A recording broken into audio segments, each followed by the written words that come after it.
Graças a Deus, até aqui nos ajudou o Senhor e nós temos muito mais motivos para agradecer.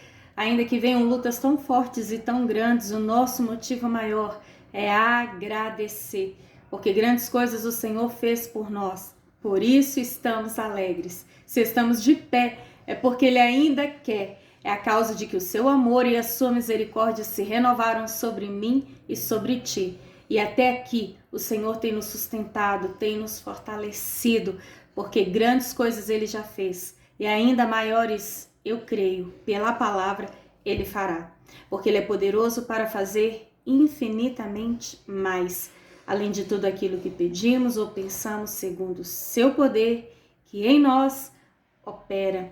Então não há motivos para olhar para trás. O que passou não volta. O amanhã só Deus sabe como será. E quem garante que estaremos aqui para contar a história? Ainda que façamos planos, a resposta certa venha do Senhor. Não é errado planejar. Não é errado você sonhar, você até mesmo colocar o projeto no papel de forma alguma, mas esteja sempre apresentando esse projeto a Deus. Porque assim como na oração que Jesus nos ensinou, na oração do Pai Nosso, lá no livro de Mateus 6, que venha o teu reino e seja feita a tua vontade. E eu quero falar uma palavra que está ardendo no meu coração já há alguns dias, sobre ficar bravo com Deus. Aí talvez você deve estar se perguntando, mas como assim? Ficar bravo com Deus? Você é doida? Não, não sou não. Já aconteceu com você de pedir Deus alguma coisa? Por exemplo, uma pessoa que você ama demais, e você está orando, você está buscando, você sabe que Deus pode segurar o fôlego de vida dela. E ali eu conheço pessoas que fizeram votos, se consagraram, pessoas que subiram um monte, pessoas que fizeram propósitos. O Senhor cura, Senhor não deixa partir, Senhor segura esse fôlego de vida, o Senhor pode. Aí o que aconteceu?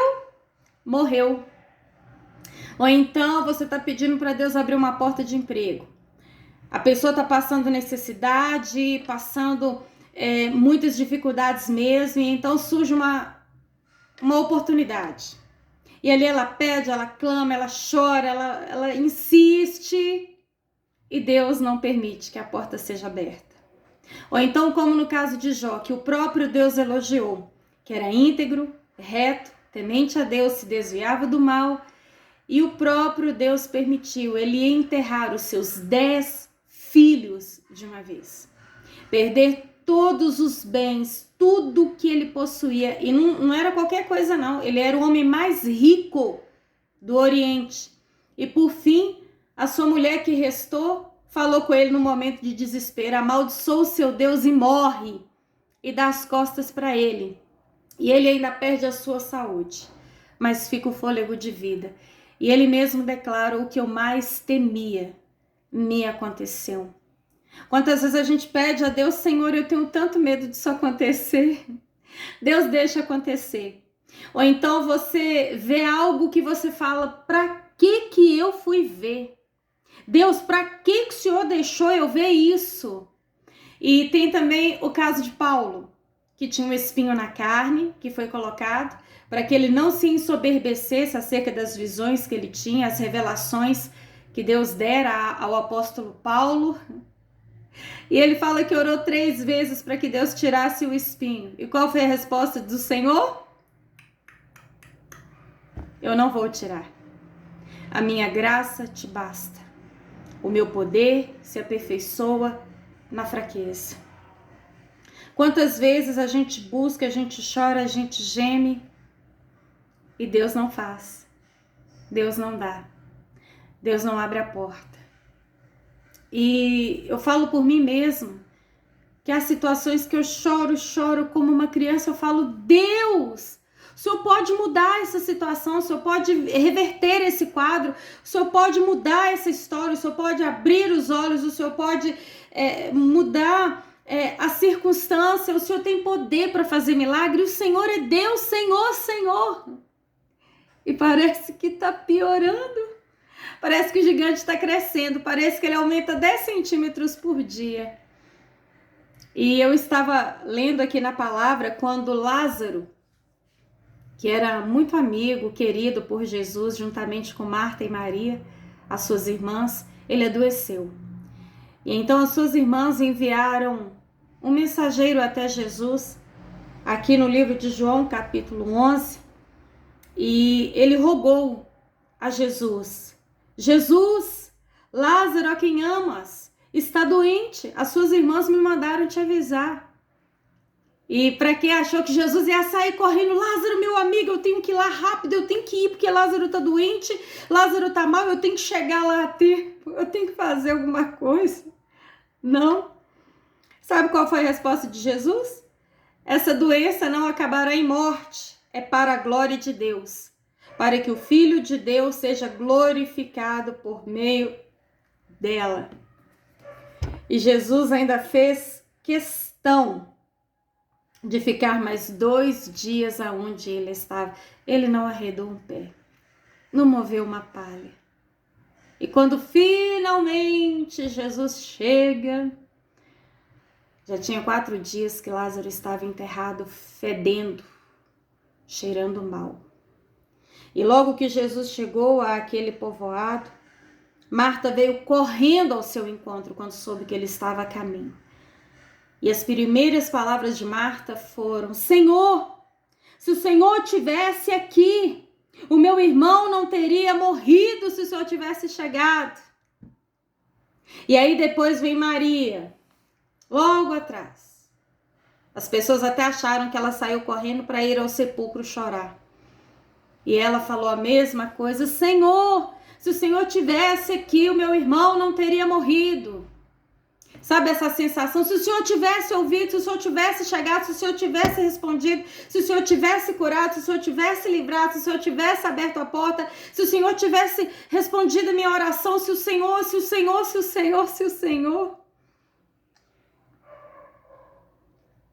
E Jesus não fez do jeito que eles pensavam, que eles queriam, que eles planejavam.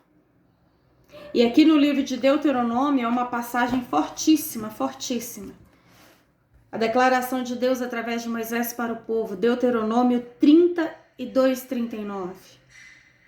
Saibam todos que eu, somente eu, sou Deus, e não há outro além de mim. Eu mato e faço viver. Eu firo e eu curo, e ninguém pode me impedir de fazer o que eu quero. Também no livro de 1 Samuel, capítulo 2. Olha a declaração de Ana, a partir do versículo 2. Vamos ler aqui. Ninguém é santo como o Senhor. Não existe Deus além dele.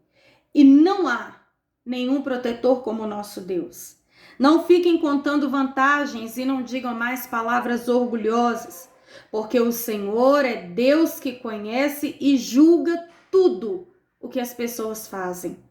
Os arcos dos fortes estão quebrados, mas os soldados fracos se tornam fortes.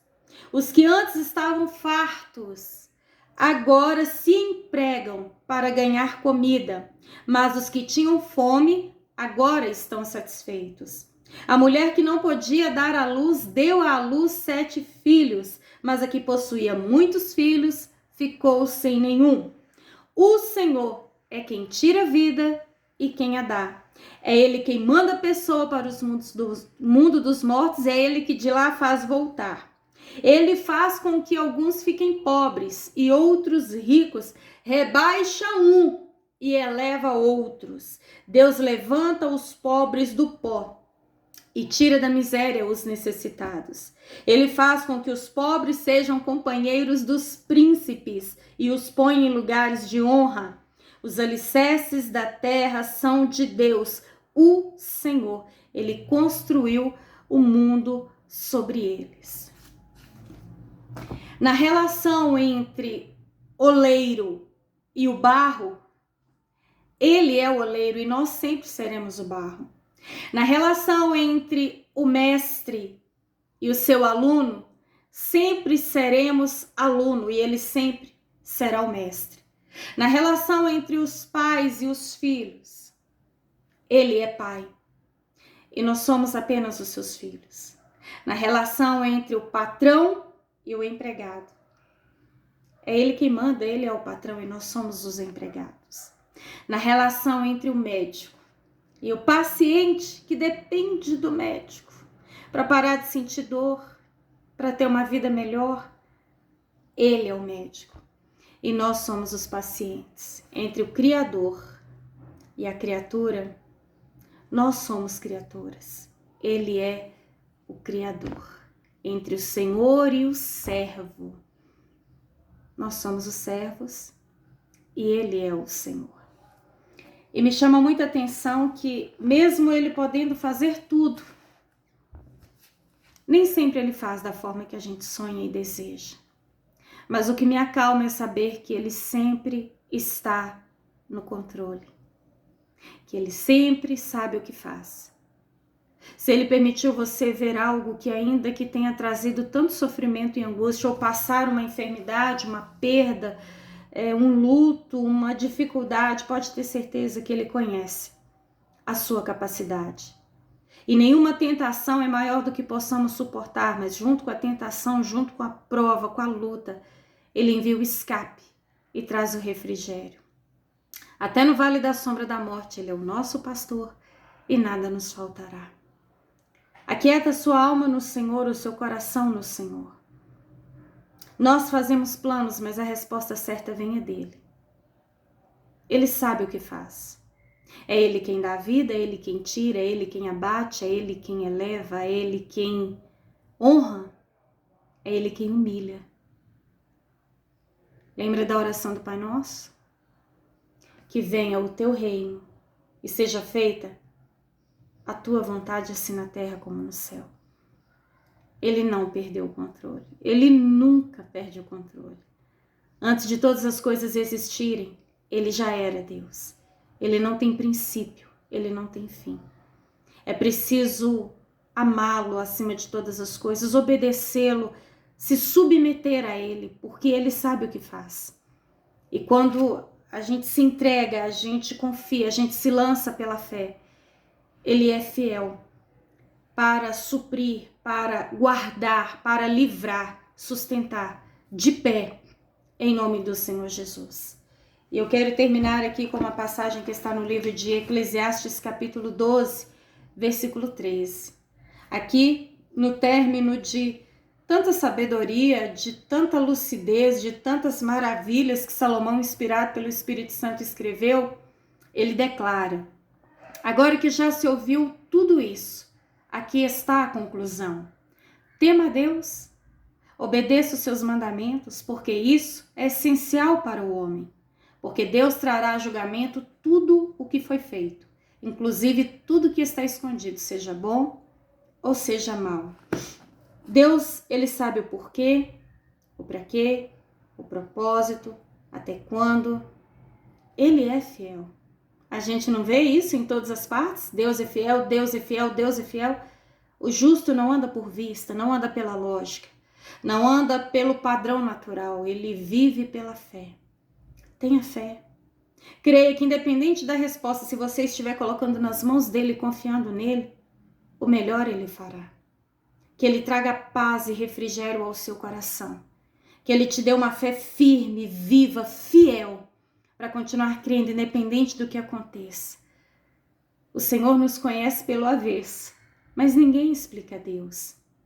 Tem esse louvor, né? Ninguém explica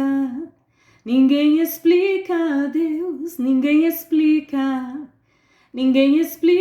Deus, e se duvida ou se acredita, ninguém explica a Deus. Aquieta o teu coração. Salmo 46, versículo 10. Aquietai-vos e sabei que eu sou Deus. Amém?